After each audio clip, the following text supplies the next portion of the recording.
नमस्कार दोस्तों, पवन सिंह का पॉडकास्ट आ गया है शुभांकर मिश्रा के चैनल पर।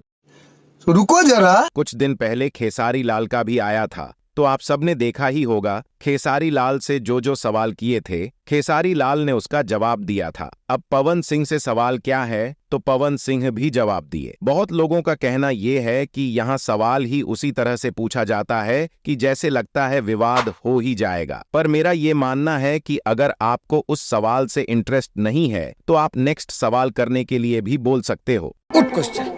पर यहाँ हुआ क्या, हम आपको बताते हैं। आइए देखते हैं, मजा आएगा। जब खेसारी लाल से कुछ सवाल पवन सिंह के बारे में पूछे तो खेसारी लाल ने कुछ सही जवाब दिया और कुछ गलत तरीके से गलत जवाब भी दिया। तो पवन सिंह के फैंस खेसारी लाल का वीडियो देख के काफी ज्यादा बुरा लगा था। बेकार है भैया, मैं तो टूट गया। खैर, ये बात भी सही है कि खेसारी लाल को ऐसा बिल्कुल नहीं बोलना चाहिए कि सामने वाले को बुरा लग जाए। अब पवन सिंह ने भी खेसारी लाल बहुत ही टारगेट कर दिया, लगता है फिर से विवाद हो सकता है। बात तो सही है।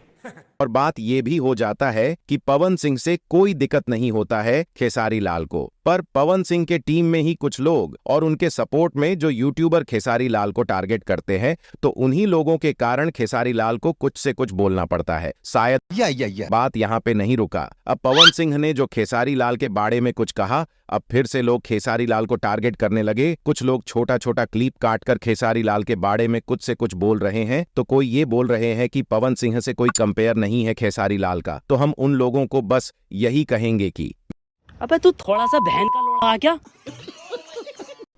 पवन सिंह ने भी खेसारी लाल को टारगेट किया या नहीं, और सबसे ज्यादा टारगेट कौन किया, आप सब कमेंट में बताओ। ठीक है दोस्तों, बस आज के लिए इतना ही। तो अगर आप सब चैनल पर नए आए हो तो वीडियो को लाइक और चैनल को सब्सक्राइब कर लो।